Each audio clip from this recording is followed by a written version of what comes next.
아모스서 7장 1절에서 9절 그리고 9장에서 10절까지 말씀을 읽었습니다.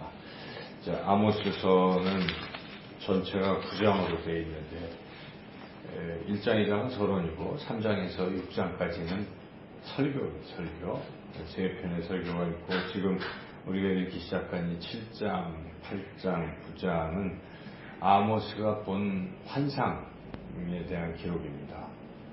그래서 5개의 환상을 본 것을 기록했는데 특별히 이제 7장 우리 이 부분에 세 개의 환상이 쭉 나와 있었습니다.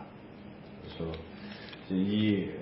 이러한 아모스가 설교하고 또 본 환상을 이야기하는 것은 이스라엘이 지금 북이스라엘이 거의 여로보암 2세 때 죄악 가운데 있었기 때문에 회개해라. 이 회개를 촉구하기 위해서 한 것이죠. 그 상황이 어떤 상황이냐면 북이스라엘은 여로보암 2세, 남유다는 우시야 왕 때인데 이 북이스라엘 입장에서는 가장 강성한 때였습니다. 여로보암 2세 때가. 그래서 여로보암 2세는 아합 왕을 물리친 아합을 죽인 예후의 증손자입니다. 그래서 하나님께서 아합을 싫어하셨고 그 아합을 죽인 예후를 축복하셨습니다. 그래서 그 덕으로 이렇게 증손자 때 아주 강성한 나라가 된 것이죠.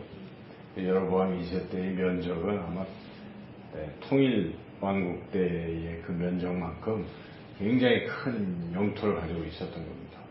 남유다는 그 여로보암 2세 때 이 우시야 왕의 이제 아버지 아마스야가 전쟁 중에 북쪽 여로보암하고 전쟁하다가 사로잡혀가지고 포로가 돼가지고 그 뒤로 거의 어찌 보면은 남유다는 속국처럼 이렇게 된 상황이에요. 그래서 아주 가장 강성할 때가 여로보암 2세 때인 것이죠.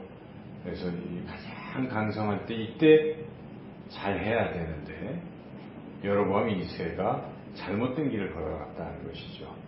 그래서 그것은 어떤 길이냐면 이 바알을 다시 섬기게 됐다는 것인데 그 이유는 당시 이제 두로와 시돈 지방의 이 베니게라고 하는데 두로와 시돈 지방 합쳐서 북쪽에. 근데 이 두로와 시돈은 지중해에 이렇게 있어가지고 해상무역을 했기 때문에 당시에 이 바다를 장악하고 모든 무역의 통로니까 거기서 절로 가야 되니까 상당히 요충지고 그래서 여러 나라들이 이 베니게에 줄을 대가지고 다들 좀 교역을 하려고 하는 찰나에 여로보암 2세가 여기에 신경을 많이 쓰게 된 것입니다. 그래서 거기랑 이렇게 동맹을 맺고 관계를 맺었는데 문제는 그 베니게는 바알의 숭배의 온상지였던 것이죠.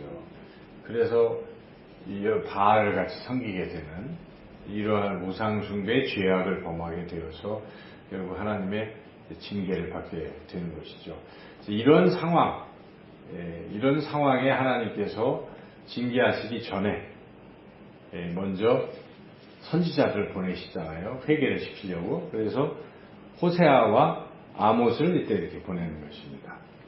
그래서 회개하라고 회개를 촉구하고 있는 이런 상황에 우리가 지금 아모스서를 읽고 있습니다. 그래서 이 아모스는 그런 북이스라엘의 죄악을 지금 통렬하게 꾸짖고 회개하라 이렇게 하는 상황이죠.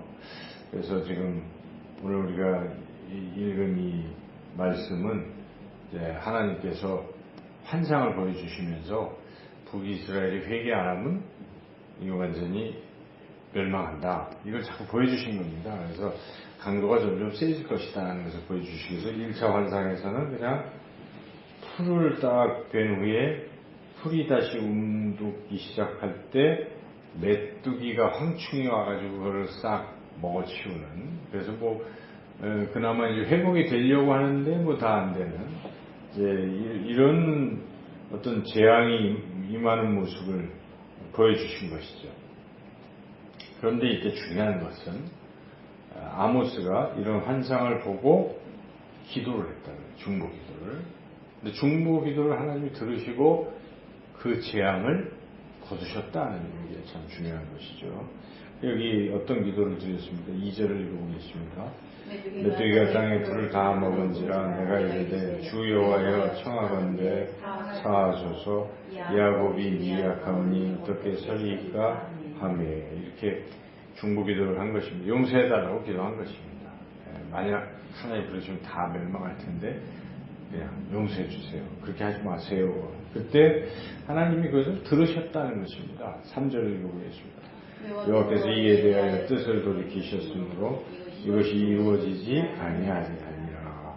여호와께서 말씀하셨느니라. 예, 그래서 기도를 들으셔서 이제 그럼 안 하겠다. 거두셨어요. 두 번째는 강도가 좀 세졌습니다. 아까는 그냥 메뚜기가 풀을 다 먹을 정도인데 이제는 불이 그냥 큰 바다도 삼키고 육지까지 삼켜버리는 그야말로 이건 더 큰 재앙이 임하게 될 때 역시 똑같이 기도하는 거예요. 중보 기도를. 5절을 읽어보겠습니다.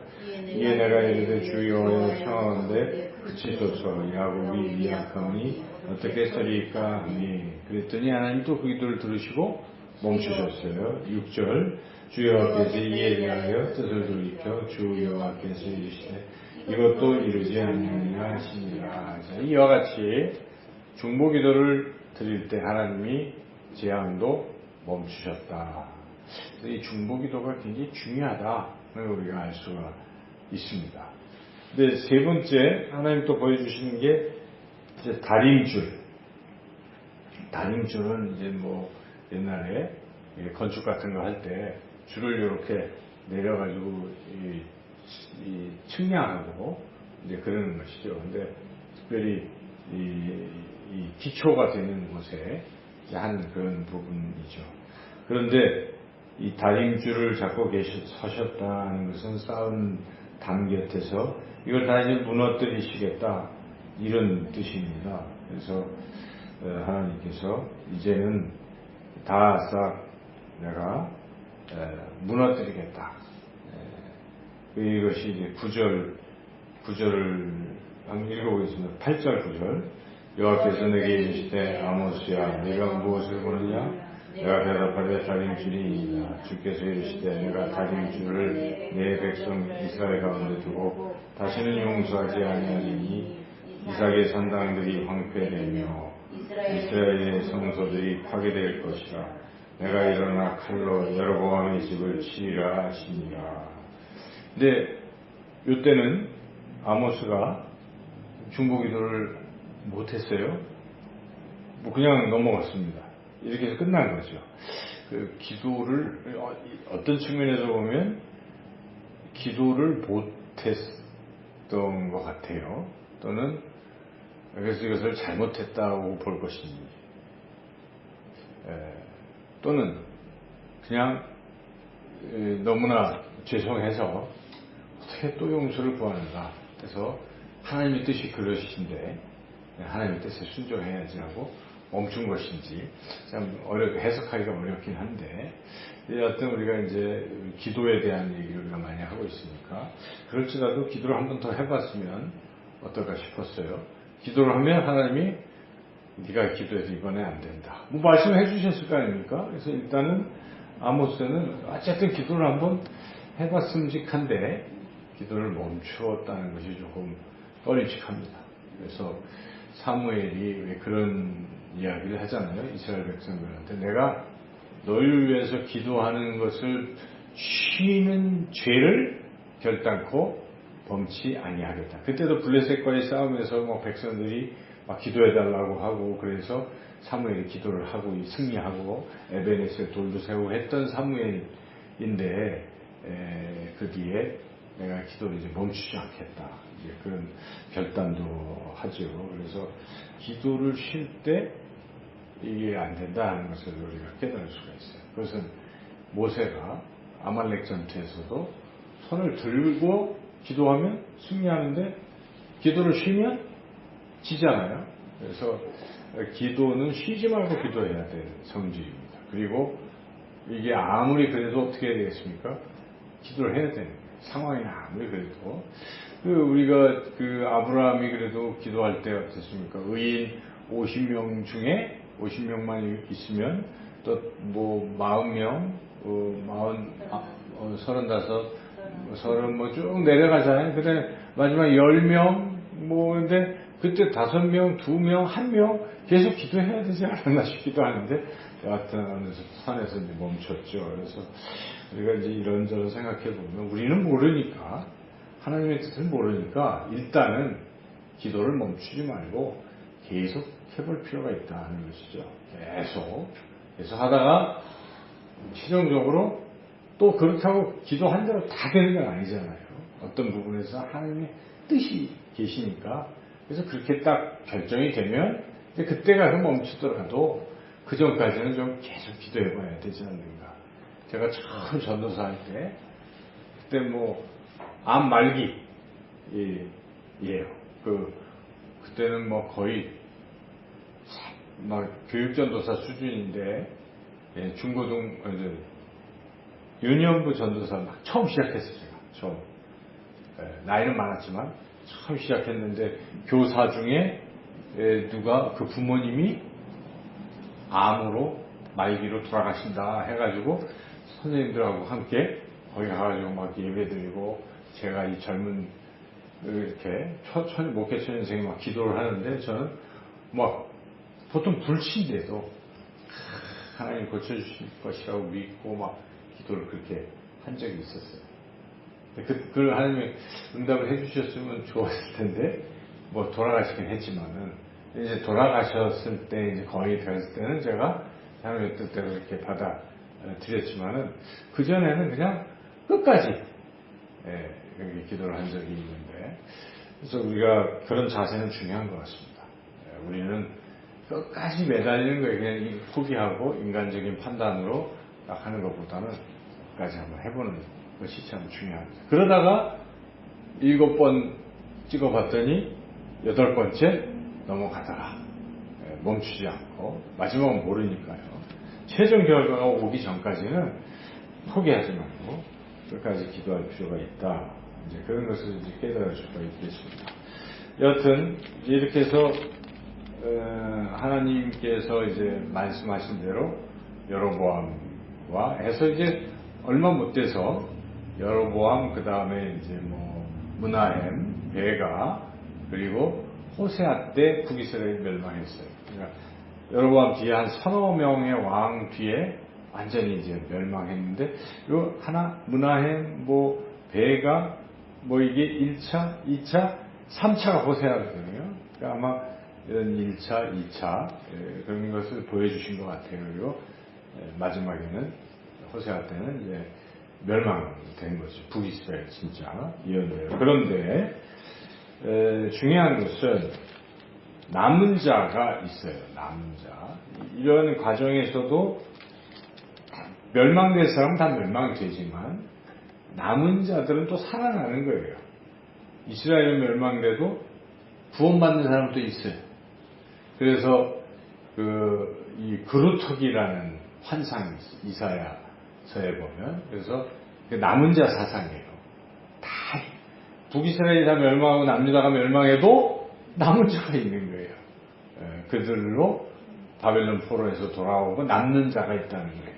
근데 멸망된 자는 멸망되는 겁니다. 우리가. 그래서 광야 40년을 생각해보자. 1세대, 2세대 생각하면 1세대는 멸망한 겁니다. 1세대는 구원 못 받은 거예요. 멸망한 거예요. 그런데 2세대는 남았어요. 남은 자가 있어요. 남은 자. 그래서 그럼 누가 남고 누가 멸망되는가? 이 기준이 굉장히 중요한 겁니다. 우리가 누가 구원받고 최종적으로 누가 구원을 못 받을까? 그 해답이 우리가 마지막 9장 10절에 나와 있다는 것이 10절 같이 한번 읽어보겠습니다. 9장 10절 시작. 내 백성 중에서 말하기를 화가 우리에게 미치지 아니하며 이르지 아니하리라 하는 그 모든 죄인은 칼에 죽으리라. 괜찮다. 괜찮다. 이러면 죽는 거라는 것이죠. 이거는 회개를 안 하면 죽는다는 얘기예요. 지금 하나님이 1차, 2차, 3차 계속 경고를 해주신 거 아니에요? 이것은 죄임을 깨닫고 회개하라 하는 것인데, 죄를 깨닫지도 않고 회개하지도 않고 낙관론만 펼치고 있는 것입니다. 이게 이제 정확히 북이스라엘도 그런 거짓된 선지자들이 나오거든요. 그리고 남유다에도 있었잖아요. 예레미야 때 또 그런 거짓된 선지자들이 있어요. 그래서 그들이 이야기하는 건 뭡니까? 하나님이 설마 우리를 멸망시킬 것이냐? 그럴 리 없다. 괜찮다. 괜찮다. 이 얘기만 하는 거예요. 우리에게 미치지 않냐? 예. 지금 이 얘기가 지금 그 얘기거든요. 우리한테는 그런 화가 안 온다. 괜찮다. 그런 사람이 어떻게 됐다는 겁니까? 다 죽었다는 것이죠. 칼에 죽었다는 것이죠. 이 얘기는 정말 지금 우리가 어려움을 겪고 이런 사인이 계속 올 때는요, 철저히 회개해야 된다는 것입니다. 회개하고 하나님 정말 잘못했습니다 하고 회개하는 사람들은 산다는 것입니다. 남은 자. 하나님 회개하기를 원하시기 때문에 징계를 하고 계시는 것이죠. 그게 완전히 멸하시려고 하시는 게 아니에요. 돌아오라는 뜻에서 어떤 고통도 주실 수도 있고 징계를 주실 때 그때 돌아오 회개하고 돌이키면 되는데 이거를 모르고 계속 낙관론만 펼치다가 멸망하고 만다는 것입니다. 그래서 우리 이 시대에도 그런 시대가 아닌지 몰라요. 지금 우리 교회 다니는 성도들의 그런 신도들의 신앙 수준을 보면 괜찮다는 생각을 많이 하는 거예요. 괜찮다. 다 우리는 천국 간다라는 낙관론이 너무 팽배하다는 것입니다. 그러면 안 된다는 것입니다. 지금 이 시대는 한국교회는 타락한 시대입니다. 지금 뭐 타락했어요. 아주 제가 이 신문들 보면은 세습을 하려고 막 헌법도 고치고 뭐 헌법 해석도 뭐 다시 뭐 하고 정말 어이가 없는 지금 그런 있을 수가 있나. 힘 있는 자들이 세습을 위해서 원래 세습 안 된다고 한 헌법인데 그게 해석하기 나름인 식 같아요. 보니까 묘하더만요. 그러니까 그런 걸 그렇게 하려고 하다 보니까 그걸 가지고 지금 이렇게 좀 첨예하게 좀 대립되고 있는데 이제 그런 것. 그래서 한국교회가 온전하다 보기가 참 어렵죠. 말년들을 보면 한때는 한데 그 끝을 보면 아닌 사람들이 너무 많아요. 그렇죠. 그래서 그러면서도 또 이 개척교회 목사님들 다 그런 건 아니지만 정말 순수하게 그렇게 그런데 그런 데서 하시는 분들도 계시고 그래서 그런 데서 이제 희망이 있긴 한데 그러나 여하튼 한국교회라는 모습들이 우리가 지금 진짜 회개를 해야 될 타임이다 하는 걸 보여주고 있습니다. 중세시대에 면죄부를 막 발급하고 그래서 중세 카톨릭이 완전 타락했을 때 그때 종교 개혁이 일어나서 새롭게 개신교가 나왔지 않습니까? 이제 그러한 아주 타락의 극에 달한 어떤 지금 이 시대를 지금 우리가 겪고 있는데 이럴 때 이 선지자들이 아모스와 같이 또는 예레미야와 같이 바르게 하나님의 말씀을 이렇게 선포할 필요가 있어요.